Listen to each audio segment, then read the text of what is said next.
Hello. As I mentioned in the little introductory video, the first step in assignment 4 is going to be to choose a Baroque master painting. And we're going to use that very much in the way we used a painting in assignment 2 and simply extracted the pattern of motion from it. We're going to use this Baroque masterwork as inspiration for a creative piece of your own, two pieces in fact, and we're going to use only its value structure. So let's look first of all at what a Baroque painting is and what we mean by the term value structure. The point of this lecture is going to be to get you to the place where you understand the kind of painting we're looking for so that you can choose a very appropriate and inspiring piece to base your work on for assignment 4.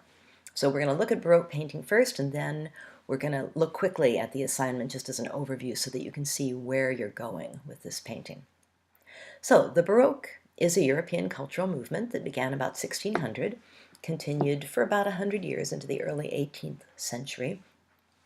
It includes many different styles and many of the world's greatest painters. So obviously there are many different types of Baroque painting, but there are some tendencies that unite them all.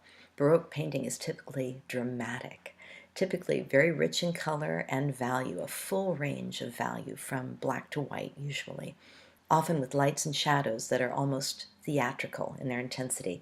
And this painting by Artemisia Gentileschi, Judith and her maidservant with the head of Holofernes, is a great example of your classic Baroque painting. And I'd just like to point out a few features of it here. We'll spend a little more time on this one than on most, just to kind of get us started here. Notice, first of all, the theatrical lighting. It almost looks as if a spotlight is shining on these two women from the left.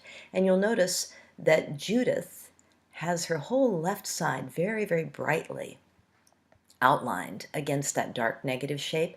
There are things in the dark negative shape, they're very hard to see. It looks like a lamp or a candle here, looks like a curtain in the background. But you'll notice that on Judith's right side, her figure kind of melts into that negative shape. It's really hard to tell exactly where it ends. The same with the maidservant down here. On one side, very brightly delineated, on the other side, melting into the negative shape. This is what we call lost and found contour, and I'd like you to look for that in the paintings that I'm going to be showing you in this lecture, and as you look for your own Baroque painting to choose for assignment 4. The dark negative shape, the very bright highlights, and the lost and found contours are extremely important aspects of Baroque painting. And since we're using a Baroque painting to help you learn a more sophisticated way of integrating positive and negative shape, you really want to look for those special characteristics. Also, the subject matter here, I just have to mention, if you don't know your Bible stories, this is a very, very often painted scene. Artemisia Gentileschi herself painted it several times, and it was a popular scene in those days because of the drama of the story. The woman Judith was apparently a wealthy aristocrat in a Hebrew town that was being besieged by the enemy, Holofernes. And she sneaked out of the city into his tent and basically asked him if he wanted to party, and got him drunk and cut his head off and saved the town. So, dramatic moment where they're putting his head in a sack there to take it back home with them. Rembrandt, of course, is one of the most famous Baroque painters. This is a self-portrait he did, very simple painting, when he was about 22 years old, and very, very inspiring. I think this is a good one to talk about the term value structure, because you'll notice as you look around the painting that even though you could describe this as simply a head against a negative shape, that the value structure is much more complex than that. If you start down in the lower right here, you'll notice that the head is dark against a very, very bright background here. But as you work your way up, the value structure changes here. Here, the face itself is slightly lighter than the hair, and the hair, of course, is beginning to approach the background value in its values, so that here as you move over you don't get this extreme contrast, but more subtle contrasts. Then as you work your way down this side of the face is bright against dark shadows, and in those dark shadows are some of the most important features of the portrait. The eyes, the nose sort of looms out, and so there's an unexpected use of value to make the painting a little bit more mysterious, a little bit more lively and lifelike, perhaps, than we would expect a fully lit portrait to be.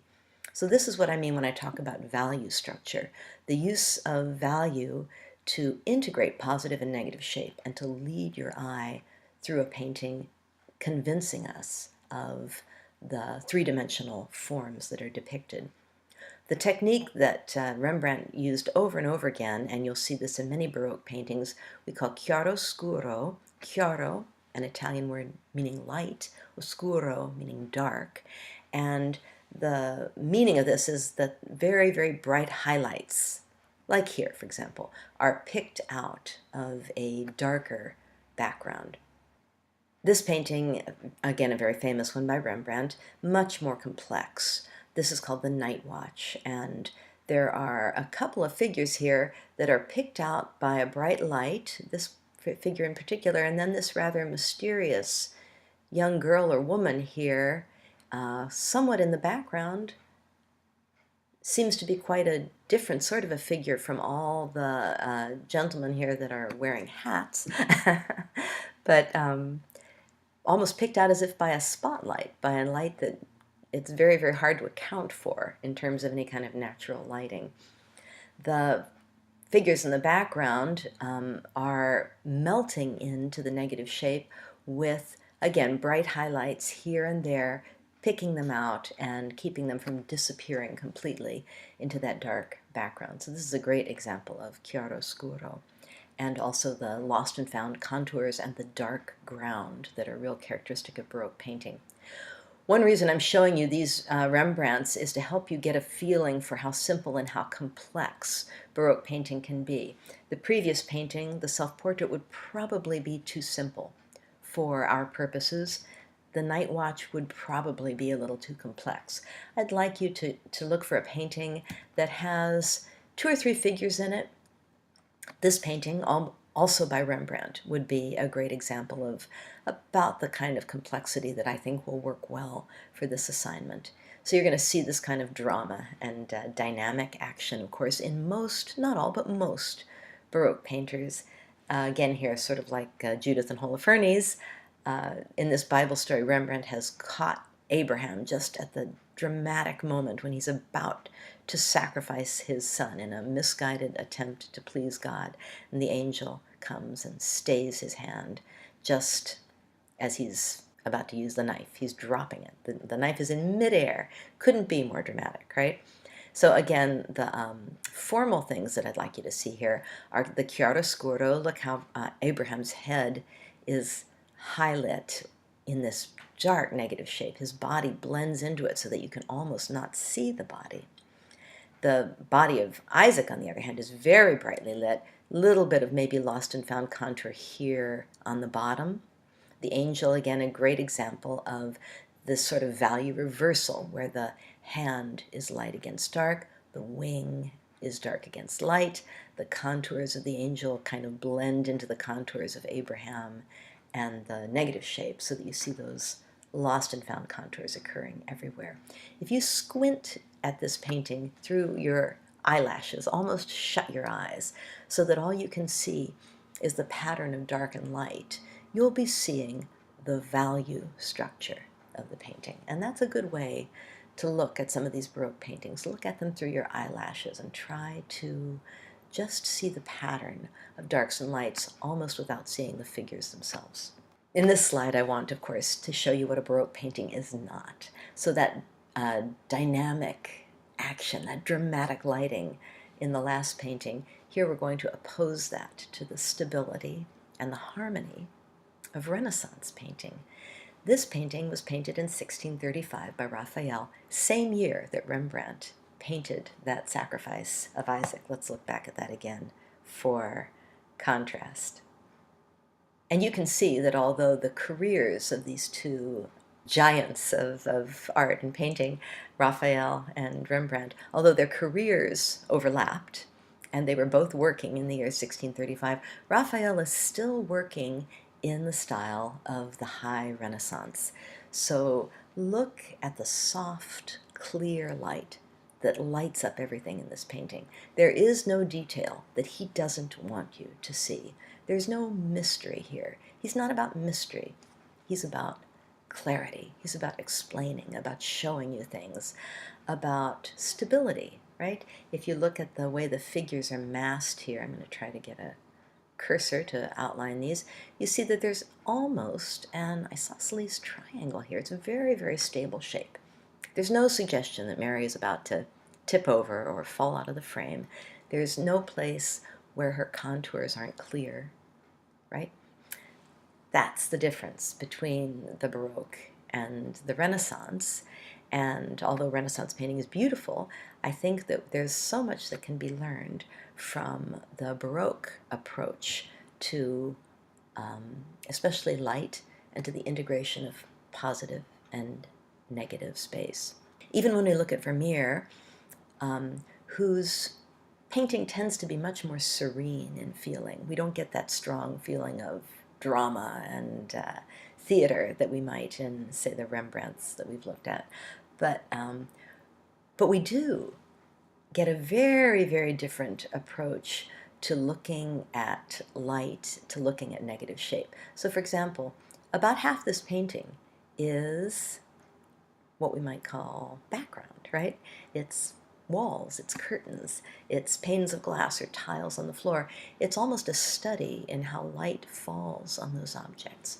And when we look at the two women themselves who are depicted here, we see that really bright chiaroscuro, right, on the left side of each of them. And particularly in the maid here, we see her contours being lost in this dark negative shape of the painting behind her.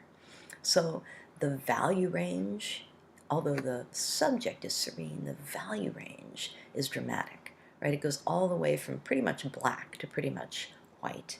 And there's this real intense interest in the actual depiction of natural light, which makes us very, very different from, let's take one last look at Raphael. Beautiful painting, but obviously from a very different era. I think that's a great way for you to understand what's really going on in Baroque, is to compare it to the Renaissance. Let's look at some more Vermeer. These paintings would be great ones to choose.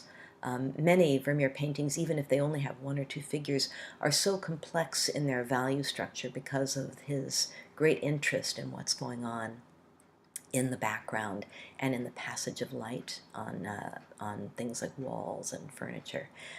You could easily take a painting like this and use its value structure to come up with a very, very interesting composition of your own.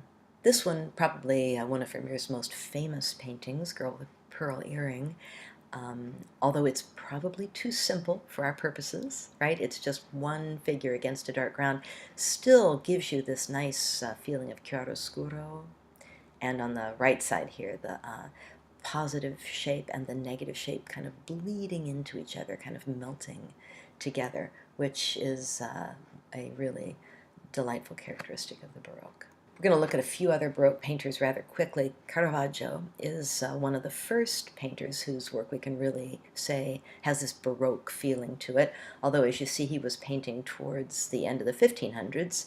He was already searching out probably a way to distinguish himself from masters like Da Vinci and Raphael, and was employing these really theatrical dark shadows and bright highlights. This is a fairly complex painting, but I have seen it and many other Caravaggios used well as a basis for assignment 4. This is a great one. His compositions are full of motion. You'll often see people in poses kind of like this.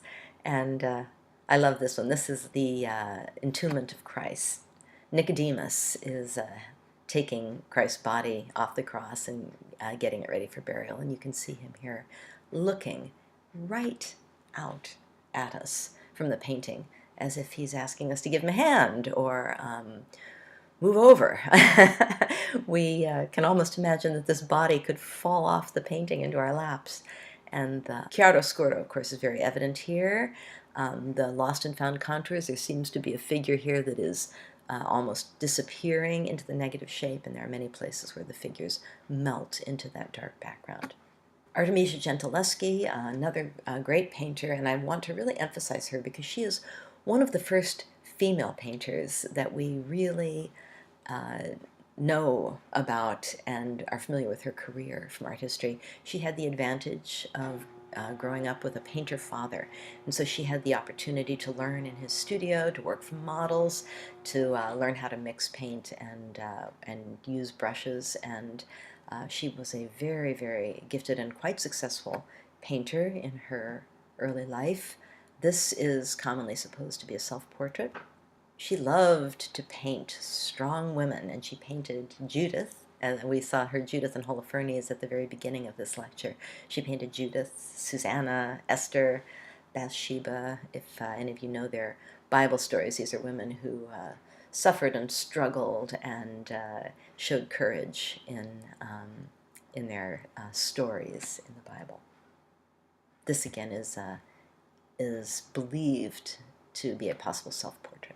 These dramatic Bible stories furnished subject matter for male painters as well, of course, and Georges de la Tour is a great example of that. He painted Mary Magdalene several times.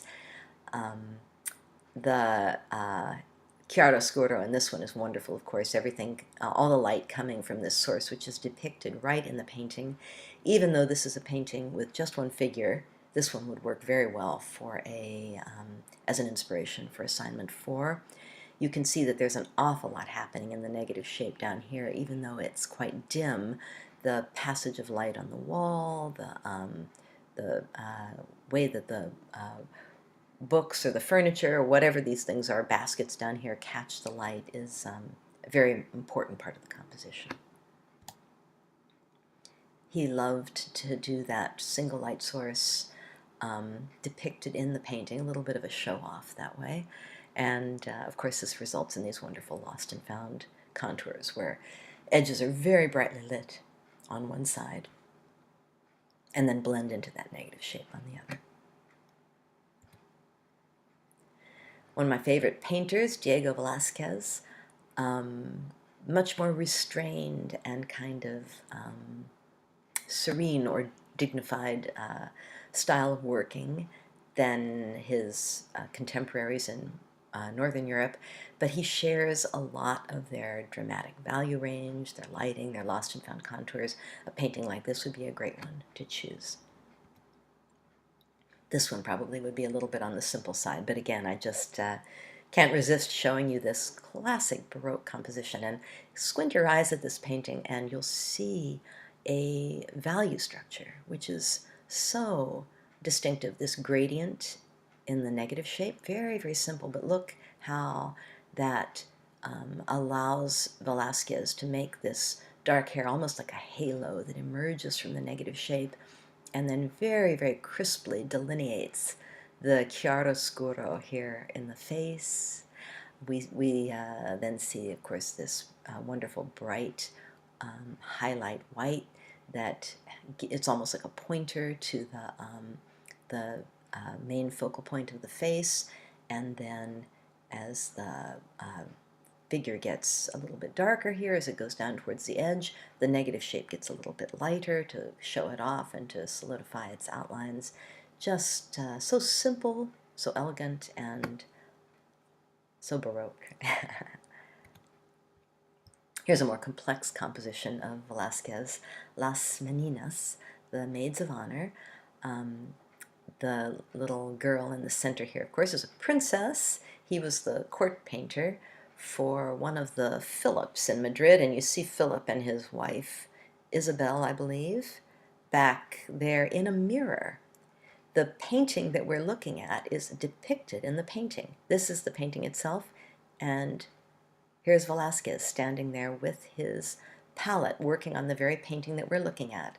And so as we look at this, we find ourselves in the position of the king and queen. So straighten up, take a deep breath, and enjoy it. You're king for a day. Again, look at how much acreage he devotes to the passage of light. on things like walls and other paintings and the ceiling. Very Baroque. So where are we going with this? I'm going to give you a quick run-through of assignment 4 here. Don't worry, there will be other lectures that go into each of these steps in much more detail. But in order to choose a painting, I think it's helpful to know what you're going to be doing with the painting. So you're going to start your project by choosing a master from a list, which I've provided in Section 4 resources. There's also a link to this list in assignment 4.1 itself. You're going to choose a Baroque painting painted by one of the painters on the list. They won't all be appropriate. You need something with a fairly complex, but not too complex composition. You need something that shows chiaroscuro.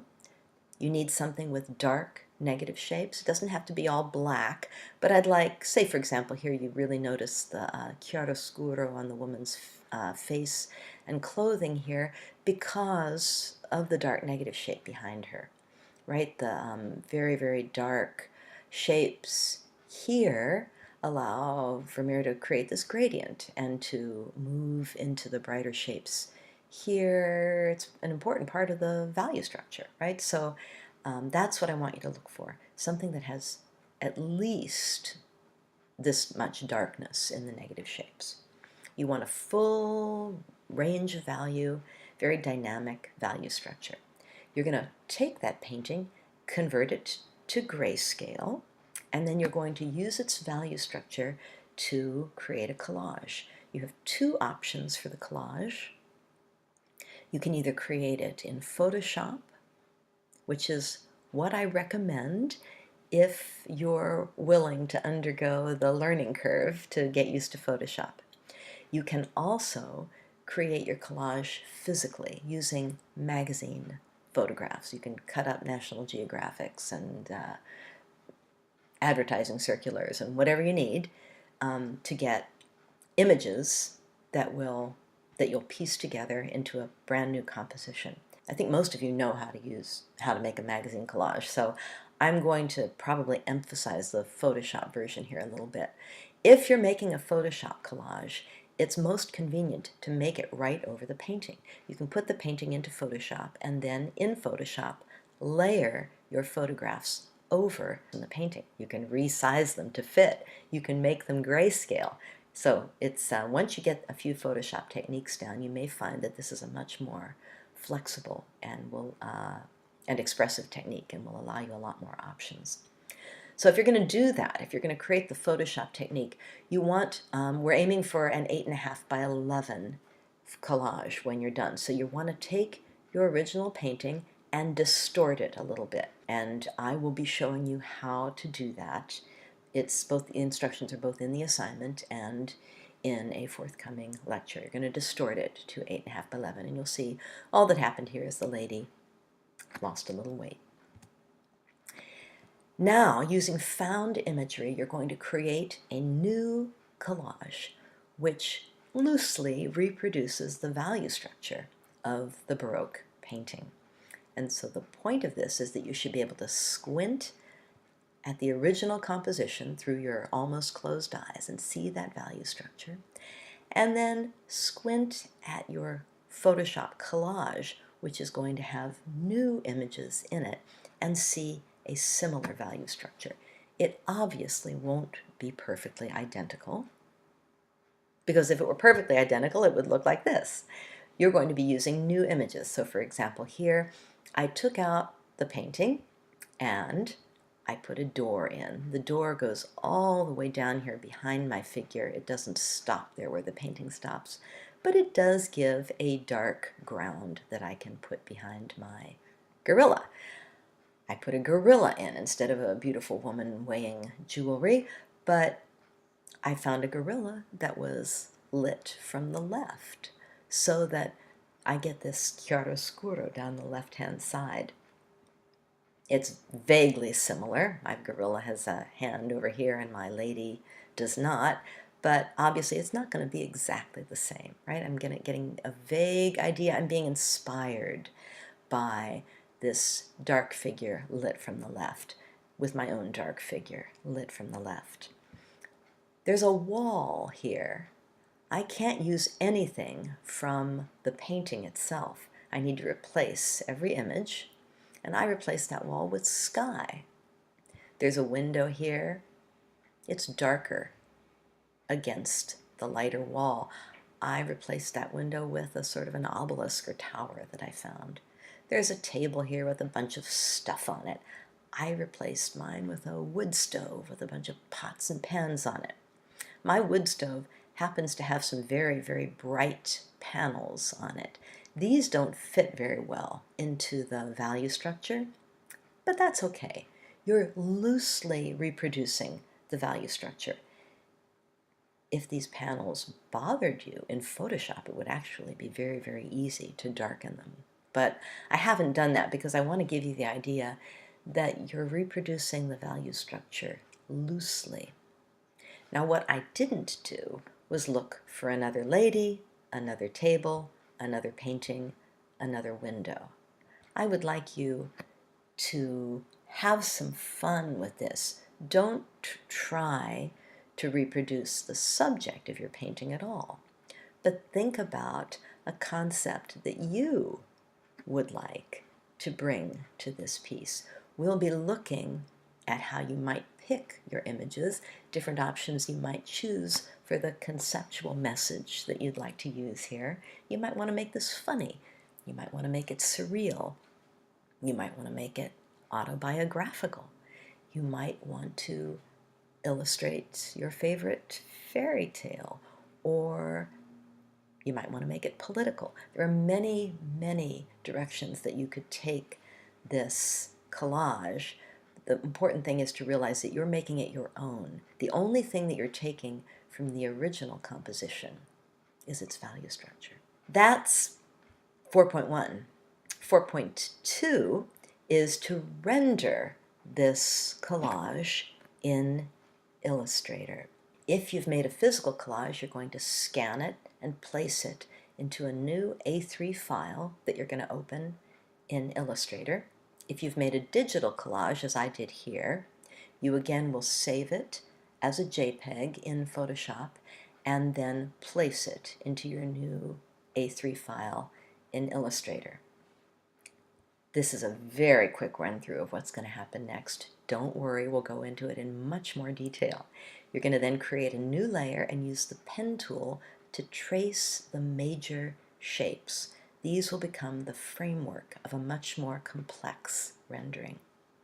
You're going to assign, almost at random, not quite at random perhaps, you're going to assign a value to each of those shapes. Obviously, my sky has clouds in it. It has a gradient here. I haven't tried to show any of that. I've basically summed it up as a slightly lighter gray than the obelisk, a slightly lighter gray than the door. So I haven't tried to put any details in at this point.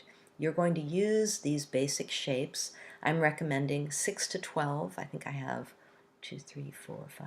I have 7 here. You're going to use these as your organizing sublayers. One of the main things that I want you to learn from this assignment is how to organize a complex file in Illustrator. So working over these 6 to 12 shapes, you're going to continue to add smaller closed pen tool shapes to enhance your rendering with detail. I'm going to go back quickly to the previous slide here so that you can see what my basic shapes were, and then as you see in this one, I am rendering those basic shapes in more detail with layers that go on top of them. Each of these groups of detail is organized into a sublayer inside the basic shape. So it's a little bit hard to see here, but this is a screenshot. And I should mention this is a screenshot of a previous version of this assignment, which I ask students to do in a square format. So I'm asking you to do it in an A3 format, so ignore the fact that this is square, please. But the basic shapes you can see here are used almost as file folders. And again, I will be going into this in much more detail in a subsequent lecture. You will be adding these shapes, and then you will be using the blur and the feather effects in Photoshop to soften some of them. You may use the opacity slider to fine-tune your values, or also to enhance the feeling that some layers are softer or further away than others. You can see the blur effect used here to begin to develop clouds and to begin to develop a gradient. And again, we'll be going into this in much more detail. These are some student examples of finished renderings. These are not the photo collages. These are actually the renderings drawn in Illustrator. The examples that I have here are very, very finely crafted pieces, and this is the sort of finish that I hope you will all shoot for. All the values and textures in this piece were drawn with the pen tool. No Photoshop effects, no pattern fills, no texture fills were used. And likewise in this one, you can see a lot of wonderful transparency and opacity effects were used here. We're looking for a very, very full value range that mimics the value range of a Baroque piece. So again, you see here chiaroscuro, you see some forms that are brightly highlit against a ground, but that melt into the negative shape.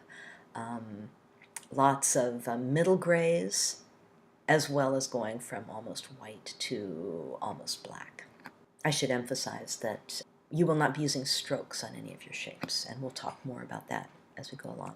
So I hope that these examples are inspiring. There are many others in the resources for Assignment 4 in Module 4 down towards the bottom of the module. You can see a lot of students' samples, and I believe that I have the collages for these in there as well, so that you can see the relationship between the collage and the final Illustrator rendering.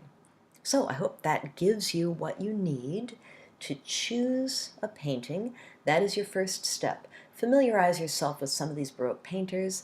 Please click on a lot of the names and look at a bunch of paintings before you make a choice. It will only tune you up to the idea of integrating positive and negative shape and getting a full, rich value range in your composition. And that's what we want to learn from the wonderful painters of the Baroque period. Good luck, and I will see you for another lecture, and we will talk about exactly how to create your collage over the painting that you've chosen. Thanks.